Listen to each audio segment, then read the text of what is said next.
If You Really Loved Me is a true crime book written in 1991 by Ann Rule, focusing on the murder of Linda Marie Brown, a 23-year-old wife of a millionaire computer genius in Garden Grove, California. In If You Really Love Me, Ann Rule used her compassion to show her concern for all victims of violent crime. Ann also wrote this book to impress upon the reader that one decision to commit one murder affects so many other people than just the murder victim. The pain of a violent crime murder echoes through the victims' families and friends, as well as the perpetrator's family and friends. These people will never be the same. I know because I lost my sister to a fatal rare disease, CJD, in 2016, and since then I've always said everything is different. Ann Rule was an amazing true crime writer and former Seattle policewoman who deeply cared for the victims and the families she wrote about. Unfortunately, Ann Rule passed away in July of 2015. Hi, I am Teresa, and welcome to the Canvas and Crimes Chronicles. Don't forget to hit the subscribe button so you'll be alerted every time I upload a new video, and thanks for listening.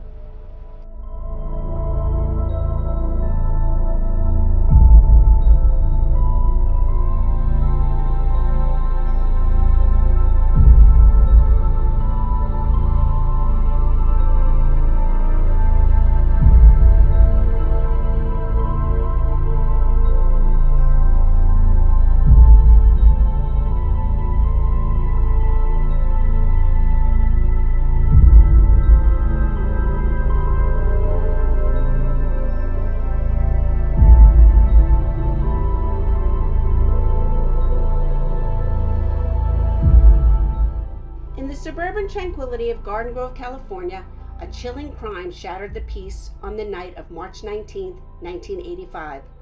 Linda Marie Brown, a devoted mother and cherished friend, was found brutally murdered in her home. The investigation that followed revealed a tale of betrayal and hidden darkness, unraveling a complex web that left a mark on the community. Linda Marie Brown was born on May 23, 1948, in a small town in Southern California. She was a warm-hearted and loving woman. She grew up in a close-knit family that emphasized strong moral values, hard work, and mutual support.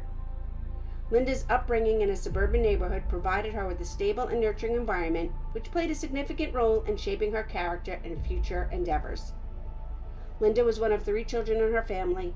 She had 2 siblings, a brother and a sister, who, along with their parents, formed a tight-knit family unit. Linda's parents were loving and supportive, encouraging their children to pursue their interests and dreams. The family was well regarded in their community and known for their active involvement in local events and charities. Linda's childhood in Southern California was filled with joys of suburban life. She enjoyed playing outdoors, participating in community events, and spending time with her friends and family. Linda shared a strong bond with her brother and sister. As the middle child, she often found herself playing the role of peacemaker, a trait that would define her compassion and empathetic nature. Her siblings looked up to her for guidance and support, and the trio remained close throughout their lives. Linda attended local schools where she was an active and enthusiastic student. She excelled academically and participated in various extracurricular activities, including drama, music, and sports.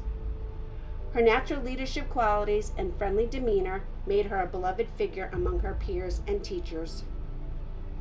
After graduating from high school, Linda pursued higher education, focusing on subjects that interested her and complemented her caring personality. She eventually settled into a career that allowed her to help others. Linda's dedication to her work and family was evident in all aspects of her life.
Linda dedicated her life to her family, raising her children with affection and care.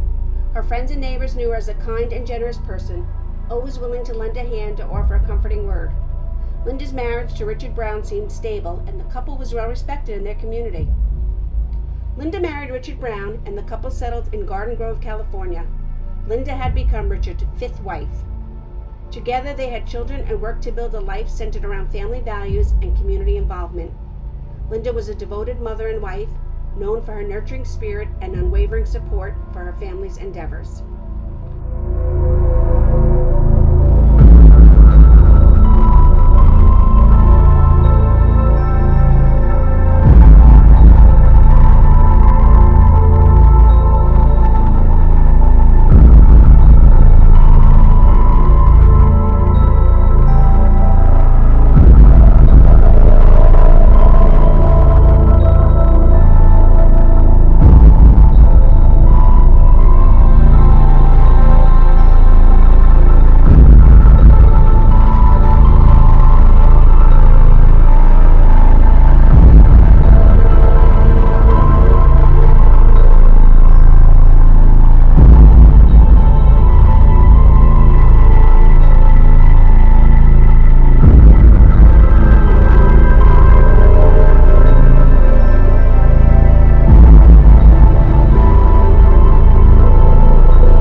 Brown's life was tragically cut short on March 19, 1985, when she was found murdered in her home. At the time of her death, Linda had a 7-month-old baby. Her death shocked the Garden Grove community and led to an extensive investigation that revealed a darker side to her seemingly perfect life. Despite the initial ruling of her death as a homicide, the complexities and challenges of the case underscored the importance of a thorough investigative work.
Richard Brown returned home from work to find his wife lying lifeless in their bedroom. She had been brutally beaten and shot. Richard immediately called 911, and the police arrived swiftly to secure the scene and begin their investigation. The initial investigation focused on potential intruders. The house showed no signs of forced entry, suggesting that Linda might have known her attacker. Investigators meticulously combed through the crime scene, collecting evidence and interviewing neighbors. Richard Brown appeared distraught and cooperated fully with the police, offering any information he could to aid in their search for Linda's killer. As the investigation progressed, detectives began to uncover disturbing details about Richard Brown's life. Despite his outward appearance as a grieving husband, Richard's behavior and past began to raise suspicions. It was revealed that he had a history of infidelity and financial troubles, which added complexity to this case. Further investigation uncovered that Richard had taken out a substantial life insurance policy on Linda shortly before her death. This revelation, combined with his financial difficulties, provided a possible motive for the crime. Detectives also discovered inconsistencies in Richard's alibi for the night of the murder, deepening their suspicions. Forensic analysis played a crucial role in the case against Richard Brown. Blood splatter analysis indicated that Linda had been attacked in a manner consistent with a domestic assault rather than a random attack of violence. Additionally, fibers matching Richard's clothing were found on Linda's body, linking him to the scene. The investigation began to uncover a large, tangled web of lies. Richard Brown was the mastermind behind the bloody 1985 murder. His alibi had him buying comic books and a prepackaged fruit pie at a local convenience store in the dead hours of the morning, making sure to stop inside a few times to say hello to the clerk. However, Richard had convinced his daughter Cinnamon and his sister-in-law Patty, who he had been having an affair with and eventually became his sixth wife, to kill Linda. He had taken out a large insurance policy on Linda, and then, as if that was not enough, Richard then orchestrated his daughter Cinnamon's suicide, gave her pills, and wrote a suicide note admitting the murder of Linda. Too bad for Richard that Cinnamon was found and saved.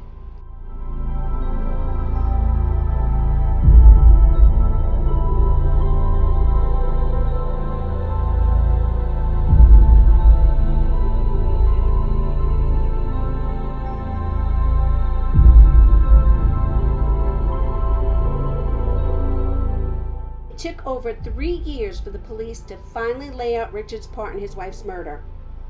Only after Cinnamon and later Patty had turned against him, part from frustration, part from legal prodding, was Brown implicated in the plot and charged with murder in September 1988. Cinnamon finally told the truth after being told by authorities of her father's insurance payoff and his secret marriage and child with Patty.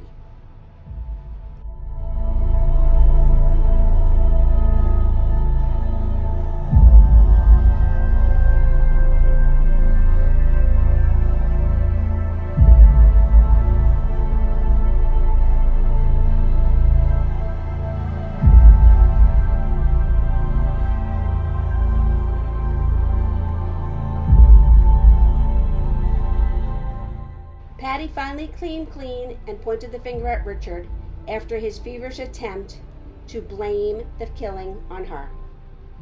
With mounting evidence against him, Richard Brown was arrested and charged with murder of his wife Linda. The trial that followed captured the attention of the community and the media as the shocking details of the case were laid bare.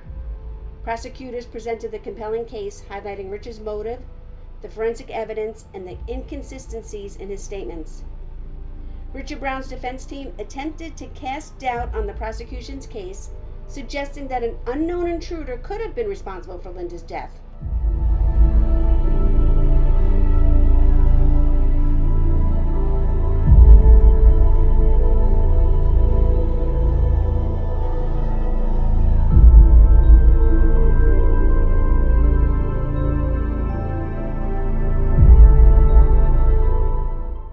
However, the jury found the evidence against Richard overwhelming.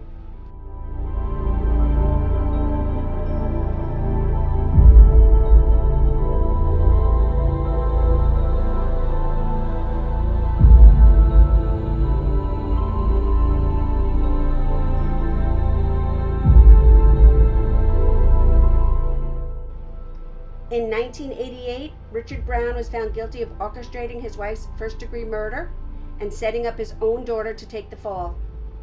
Richard was sentenced to life in prison without the possibility of parole. The verdict brought a sense of justice to Linda's family and friends, though the pain of her loss remained. One line that stood out through the entire hearing was, according to Cinnamon's testimony, her father had used this line repeatedly to gain her cooperation in the murder scheme. "If you loved me, you would do this for me." Perhaps the most damaging was his elaborate jailhouse plot, discovered by authorities after a tip from another inmate to pay a hitman at least $22,000 to kill Patty and 2 members of the district attorney's office, all in a desperate attempt to thwart his prosecution.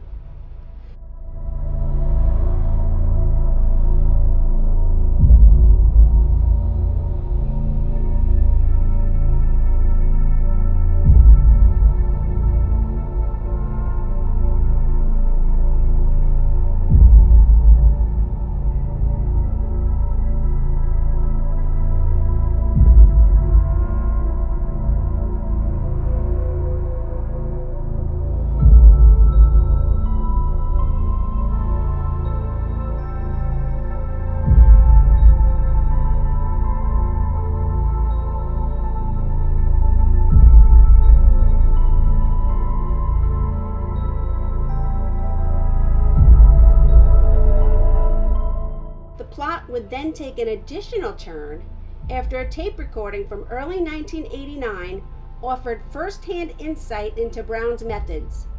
In one conversation, the incarcerated Brown told a woman he believed to be a jail inmate that she should come forth after Patty's planned murder and tell authorities that Patty had confessed to her and that the whole testimony against Brown was a lie.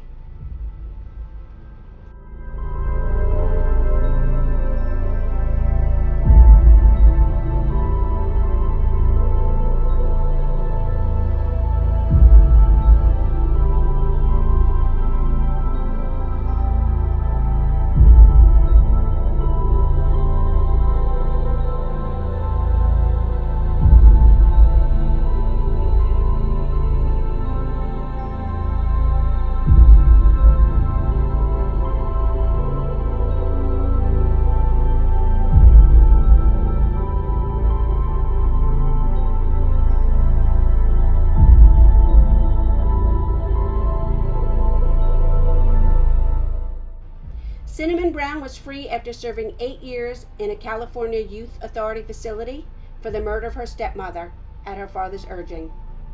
Patty Bailey pleaded guilty to murder and conspiracy and was sentenced to the California Youth Authority as well, where she remained until her 21st birthday, a sentence of less than 3 years. The murder of Linda Marie Brown serves as a stark reminder of the hidden darkness that can lurk beneath the surface of seemingly ordinary lives. No one truly knows what goes on behind closed doors. Murders underscore the importance of meticulous investigative work and the relentless pursuit of justice in unveiling the truth. Linda's story is a testament to the resilience of those left behind who continue to honor her memory and seek solace in the justice served.